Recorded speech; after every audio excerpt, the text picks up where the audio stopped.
Good Friday morning, Coastal Bend. It is a muggy, gross morning. We've got a lot of moisture in our atmosphere, dew point temperature matching, 100% relative humidity. This is all coming with damp, humid, mild air ahead of a cold front that is bringing a line of thunderstorms that will impact the Coastal Bend throughout your morning. So the current timeline has these storms in Corpus Christi as early as 10 o'clock this morning. Now, these storms do have a marginal risk of severe weather. That's a level 1 out of 5, which means an isolated area along that line could produce some 60-mile-per-hour wind gusts.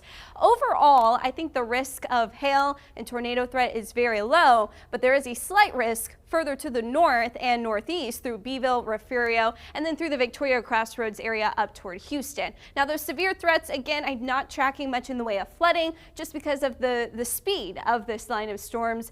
Maybe you get an isolated inch of rainfall, but you'll be lucky if you see that. Most of us will be around 1/4 of an inch or less. Hail will be up to an inch, but that's a very, very low chance. Or 60-mile-per-hour wind gust remains my greatest concern with this line of storms. Very, very low isolated tornado risk.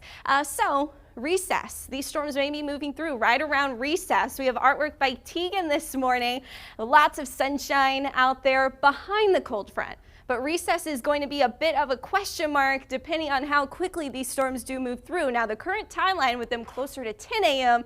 would have some clearing conditions possibly by recess, but teachers be aware there's still a chance that we do see some of these storms in the area right around lunchtime. So we have that severe thunderstorm risk 8 a.m. to 2 p.m. You can see the storms moving through our north and western counties first. By the time we get to 1 o'clock, we're starting to see the activity shift offshore, maybe making some hazardous conditions along our waterways. Additionally, there is a small craft advisory in place that will continue through 1 p.m. on Saturday.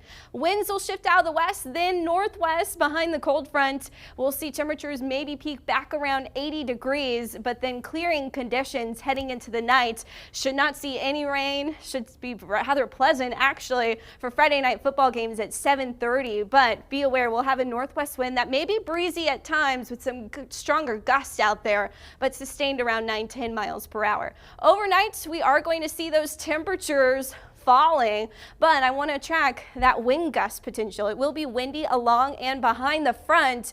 Those gusts about 30 to 40 miles per hour. So you can see that here as the front's moving through. We're picking up our wind speeds with those brighter colors. We may see 35-mile-per-hour winds with the front moving through, and even behind the front, we're still tracking the potential for some 35-mile-per-hour wind gusts, possibly peaking toward 40.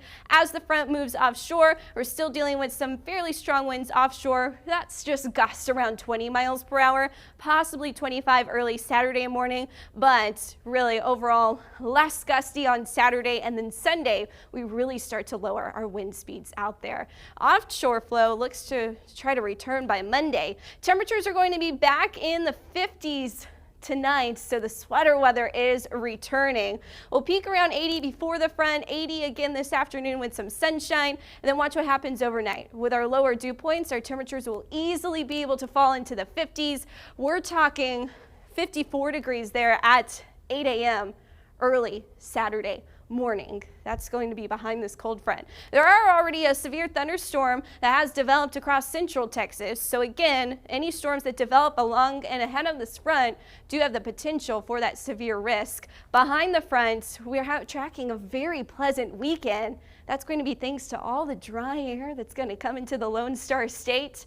So your Halloween weekend, Dia de los Muertos Festival, dry conditions, perfect conditions, maybe breezy, windy at times, 76 degrees your high, falling into the 50s overnight. Nothing spooky though early Sunday. We'll see temperatures in the 80s both Sunday and Monday. Monday is turning a little mild. We'll see our dew points increasing there on Monday as well.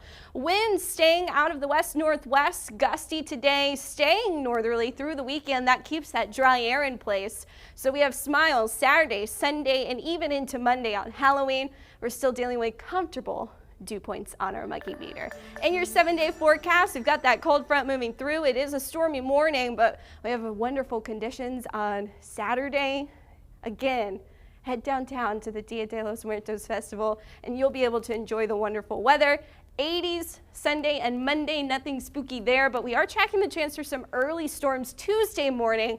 Few could come as early as midnight, but I think they should arrive after you're done trick-or-treating.